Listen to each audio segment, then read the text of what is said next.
Bonjour et bienvenue dans la chaîne Mathématiques Sciences. Aujourd'hui, je prends et expliquer une nouvelle vidéo. Cette vidéo donc en mathématiques pour les secondes. Dans cette simplement ici, nous allons parler de la racine carrée.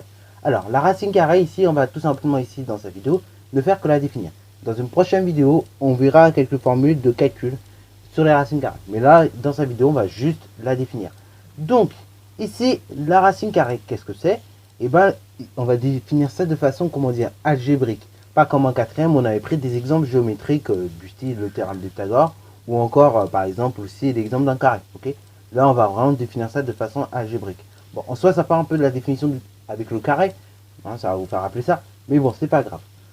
En tout cas, on va définir ça un petit peu mieux que les autres années donc au collège.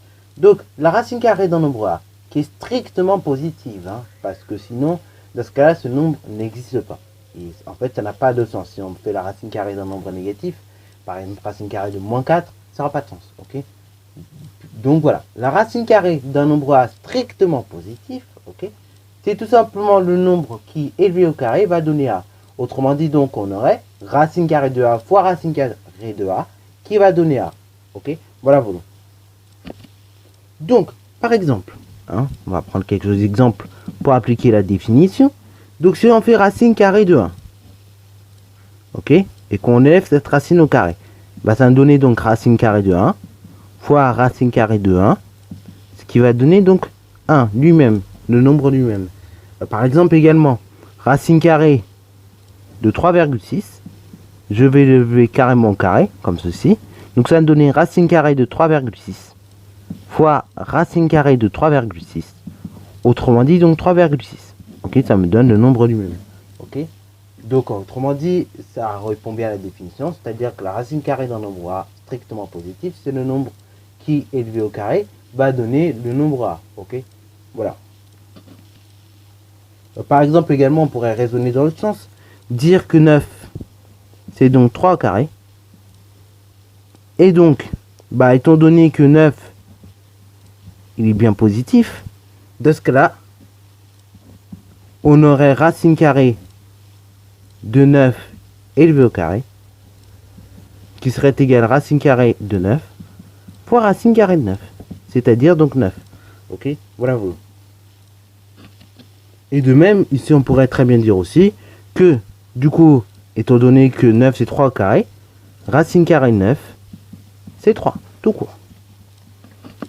Voilà, donc nous avons à peu près compris ce que c'est qu'une racine carrée. Donc une fois que c'est compris, et ben de là on va pouvoir définir la suite. Alors, du coup, rappelons la définition également d'un carré parfait. Alors, je vous rappelle la définition, un carré parfait c'est le carré d'un nombre entier. Par exemple, si je vous prends le nombre 81, ok, 81 c'est bien un carré parfait, ok, parce que justement, 9 au carré va donner 81. Bon, je vais prendre un autre nombre, par exemple 121. 121 est également un carré parfait, puisque 11 au carré égale 121. Voilà, ok. Également, donnons un troisième exemple, si je prends le nombre 11, bah 11 n'est pas un carré parfait, ok, puisqu'il n'y a aucun nombre entier qui, élevé au carré, va donner 11, hormis donc racine carrée de 11. Donc voilà, 11 n'est pas un carré parfait, donc j'ai oublié de mettre parfait, car justement, c'est racine carrée de 11 qu'on va élever au carré, de sorte à obtenir 11. Et de plus, racine carrée de 11, et ben vous remarquerez que si vous tapez ça sur votre calculatrice, ça va donner tout sauf un entier naturel, ok, ou sauf un nombre entier, ok. Bon, enfin pour conclure avec cette vidéo, donc quelques petites remarques, le carré d'un nombre est toujours positif, ok, puisque bah si vous multipliez un nombre deux fois par lui-même, vous obtenez forcément un résultat positif. Un moins par un moins, bah, ça fait plus, et un plus par un plus, ça fait plus. Donc le carré d'un nombre est toujours positif, ok. Par exemple, je sais pas, si je vous prends 9 au carré, 81. Si je vous prends, par exemple, je sais pas, moins 9 et que je l'élève au carré, pareil, 81. Et si je vous prends également moins 6 et que je l'élève au carré, ça va tout de même donner 36, ok.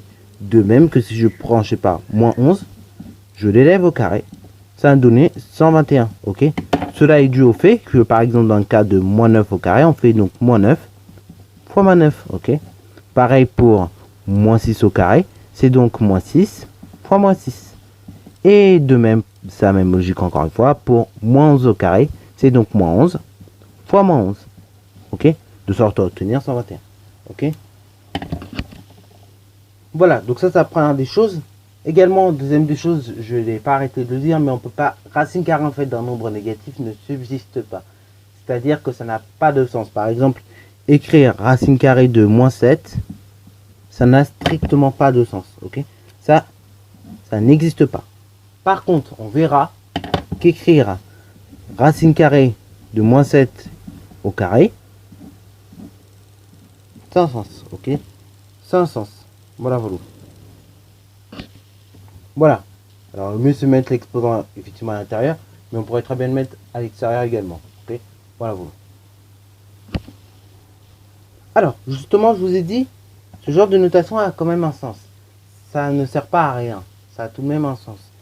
Parce que oui, c'est de là qu'on va aborder une règle qui va vous paraître un peu complexe, j'avoue, au début, mais en fin de compte, qui n'est pas si complexe que ça. Si on a par exemple racine carrée d'un nombre positif, ok? Et pas dans ce cas-là, et que cette racine carrée d'un nombre positif, on l'élève au carré.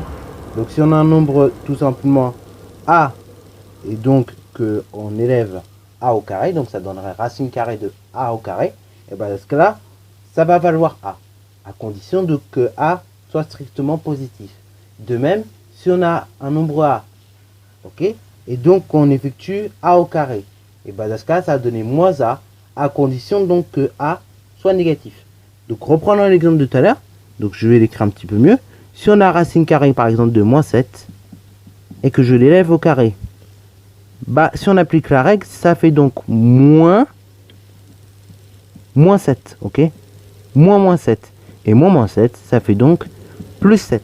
Ok? Voilà, voilà. Alors si vous voulez tout le détail pour être assez rigoureux, ça me donnerait donc racine de moins 7, le tout au carré. Ça va me donner donc moins 7 multiplié par moins 7, ok?